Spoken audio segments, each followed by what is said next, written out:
मुझे नहीं लगता है कि ऐसा जिसे हम कहते हैं स्वर्ग है ये प्रदेश, उस प्रदेश को कोई छोड़ के जाना चाहता है। कांग्रेस को दिया गया एक एक वोट भारतीय जनता पार्टी को देने के बराबर है। मैं आज भारतीय जनता पार्टी के एक एक एमएलए, सरकार, मंत्री, मुख्यमंत्री जी को चुनौती देता हूँ कि वो अपना रिपोर्ट कार्ड जनता के बीच में रखें। लोगों को बहुत उम्मीद है, इस उम्मीद को मत टूटने दीजिए। केवल मैनिफेस्टो में 4 लाइन लिख देने से कि भाई हम ये करेंगे और फिर उसको इम्प्लीमेंट ना करें तो कोई फायदा नहीं।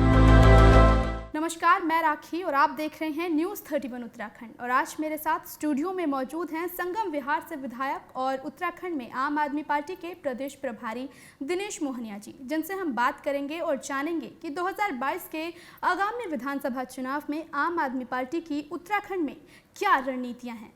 तो शुरू करते हैं। सर, बहुत बहुत स्वागत है आपका हमारे साथ इस खास बातचीत में।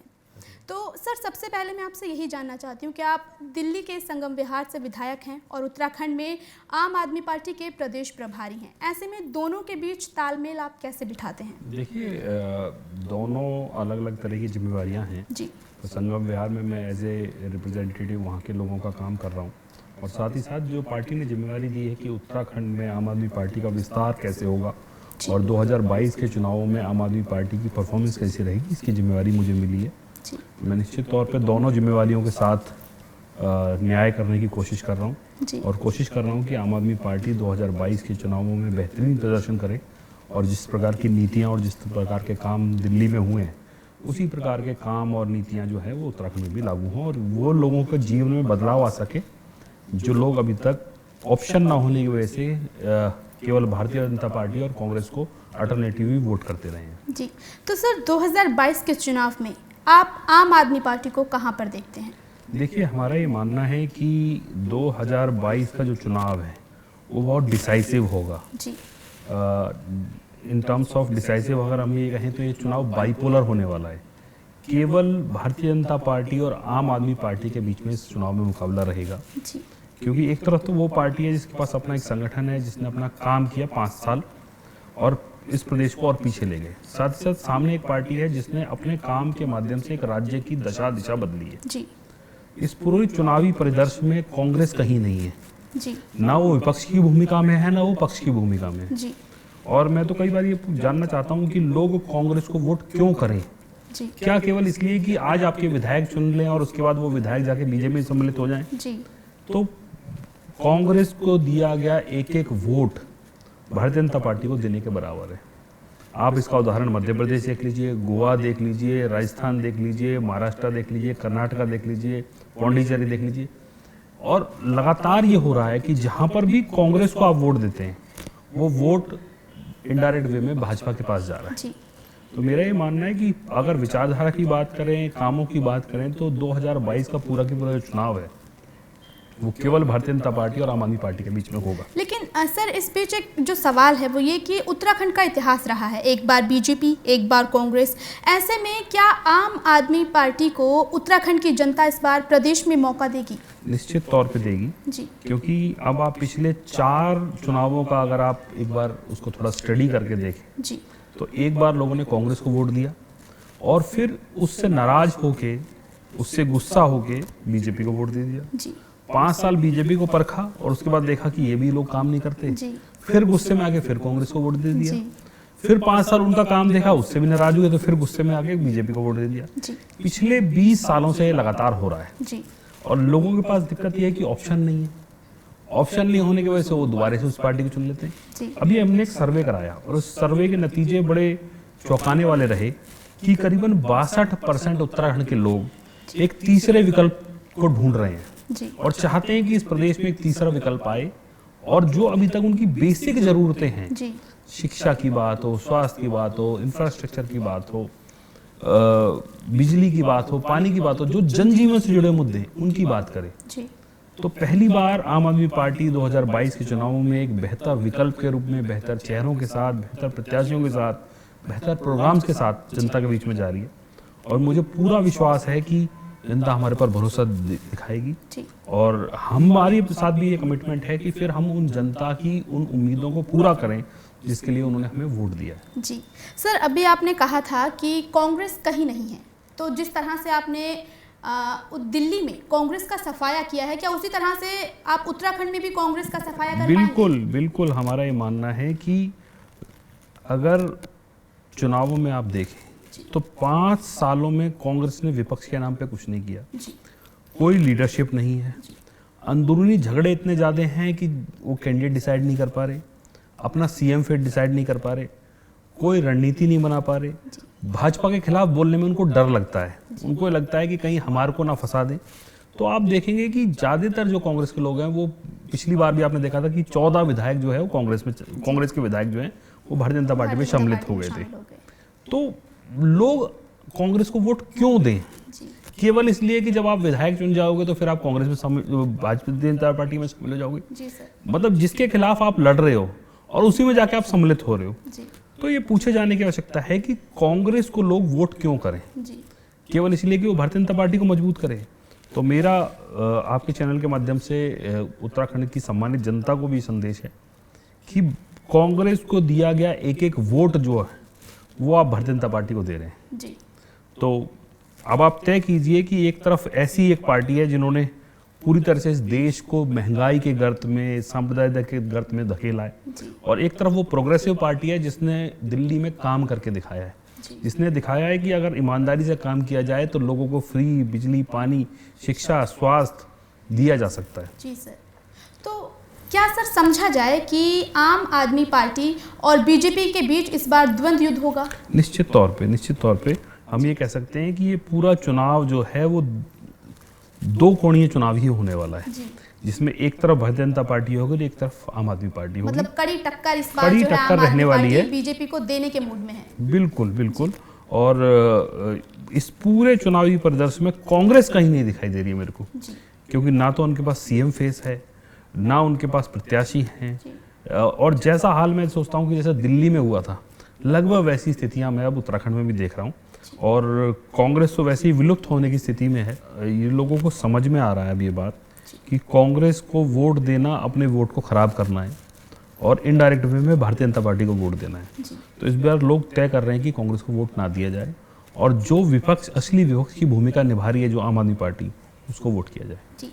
तो सर आम आदमी पार्टी उत्तराखंड में अच्छी स्वास्थ्य, शिक्षा और बिजली को लेकर तो काम कर रही है, लेकिन उत्तराखंड की जो सबसे विकराल समस्या है वो है पलायन को लेकर हर चुनाव में मैनिफेस्टो में ये कहा जाता है कि हम पलायन को रोकेंगे, हम पलायन पर काम करेंगे, लेकिन अगर ज़मीनी स्तर की बात की जाए तो ज़मीनी स्तर पर पलायन को लेकर कोई काम नहीं हो रहा है। तो आम आदमी पार्टी का पलायन को लेकर क्या रोड मैप है?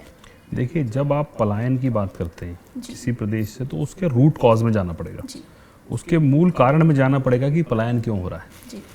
अगर मेरे बच्चे को पहाड़ों पे अच्छी शिक्षा नहीं मिल रही तो निश्चित तौर पे फिर मैं नीचे आऊँगा जिससे मेरे बच्चे को शिक्षा मिल सके। अगर पहाड़ों पे स्वास्थ्य सेवाएं नहीं मिल रही तो मेरे बूढ़े माँ बाप को मैं स्वास्थ्य सेवाओं के लिए मैं पहाड़ से नीचे लेके आऊँगा। मेरे को बेहतर जीवन यापन के साधन अगर पहाड़ पे नहीं मिल रहे तो निश्चित तौर पे मैं जीवन यापन के लिए नीचे आऊँगा।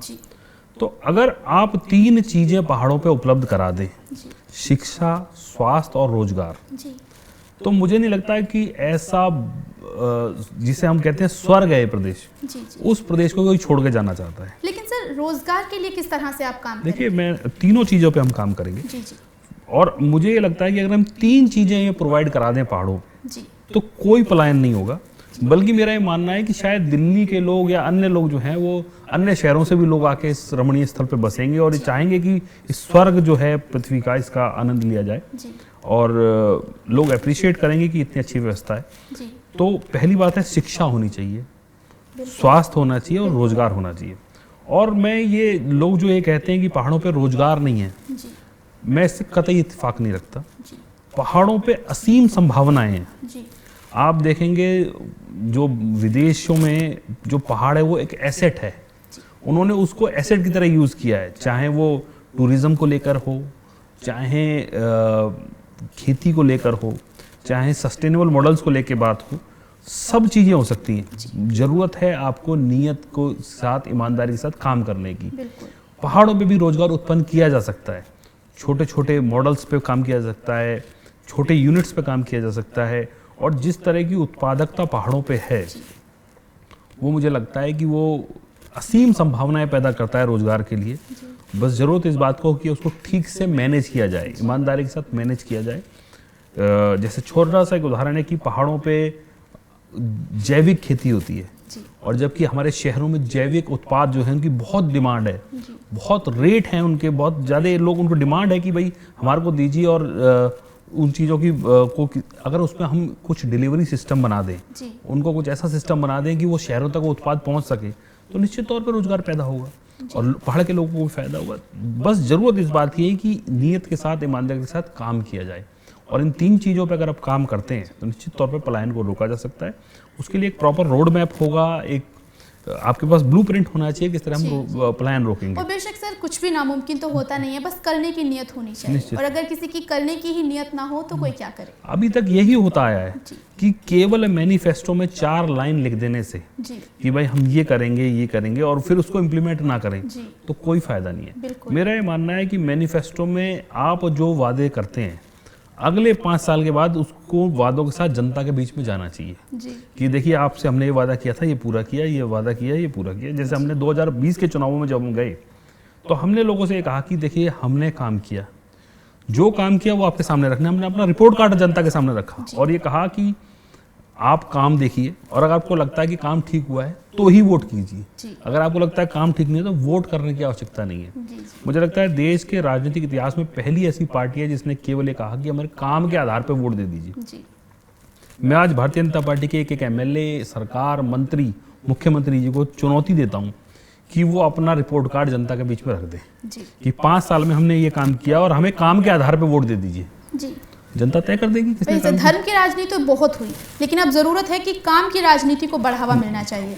वही हमारा ये मानना है कि धर्म की राजनीति को छोड़ के कर्म की राजनीति शुरू होनी चाहिए। बिल्कुल सर, काम की राजनीति शुरू होनी चाहिए।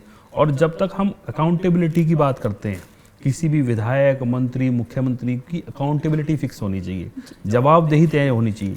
5 साल बाद उनको अपना रिपोर्ट कार्ड लेके जनता के बीच में जाना चाहिए, उनको बताना चाहिए कि ये काम मैंने किया है और अगर इस काम से आप संतुष्ट हैं तो आप दोबारा मौका दीजिए और अगर आप काम से संतुष्ट नहीं तो मौका मत दीजिए। बिल्कुल सर।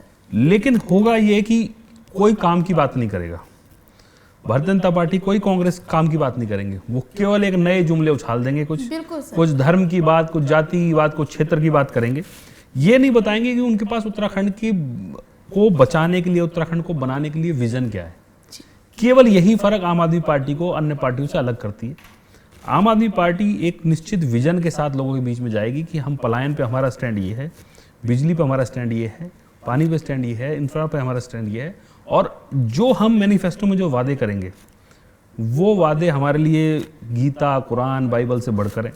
एक एक वर्ड उसका हम पूरा करेंगे और फिर काम की राजनीति की शुरुआत कैसे होगी, जो हमने पहला पड़ाव दिल्ली में देखा है, मुझे लगता है उत्तराखंड उसका नया पड़ाव होगा काम की राजनीति का। तो सर मैं आपसे जानना चाहती हूँ कि कोरोना काल में उत्तराखंड की जनता के लिए आम आदमी पार्टी किस तरह से काम कर रही है। देखिए अभी हमने अभी रिसेंटली एक कैंपेन लॉन्च किया था जिसमें हम ऑक्सीजन जांच केंद्र खोल रहे थे और ऑक्सीजन जांच केंद्र पूरे प्रदेश में हमने खोले।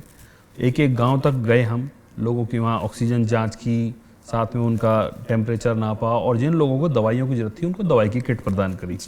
करीबन 10,000 कार्यकर्ता हमारे इस काम में पूरे लगे हुए हैं और हजारों की संख्या में हमने ऑक्सीजन जांच केंद्र खोला और हम ऐसी ऐसी जगह पे गए जहां पर आज तक, आज़ादी के बाद से आज तक स्वास्थ्य सेवाएं नहीं पहुंची हैं।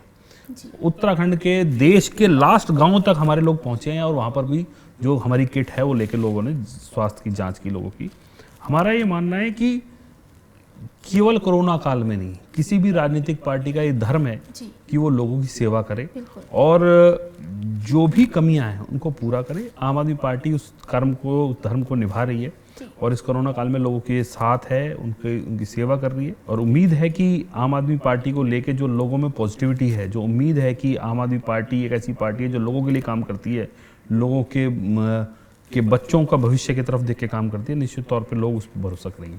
जी सर, तो सर मैं आपसे यही जानना चाहती हूँ कि 2022 में आम आदमी पार्टी चुनाव जो लड़ेगी तो क्या मुख्यमंत्री के चेहरे पर चुनाव लड़ेगी या फिर बिना किसी चेहरे के चुनाव लड़ेगी? देखिए हमारा ये मानना है कि किसी भी चुनाव में आप जाते हैं तो लोगों को ये बताए जाने की आवश्यकता है कि कौन उनका नेतृत्व करेगा, क्योंकि होता ये है कि आज आप चुनाव लड़ लेते हैं और उसके बाद किसी ऐसे आदमी को मुख्यमंत्री बना देते हैं जो कि दिल्ली से रन होता है।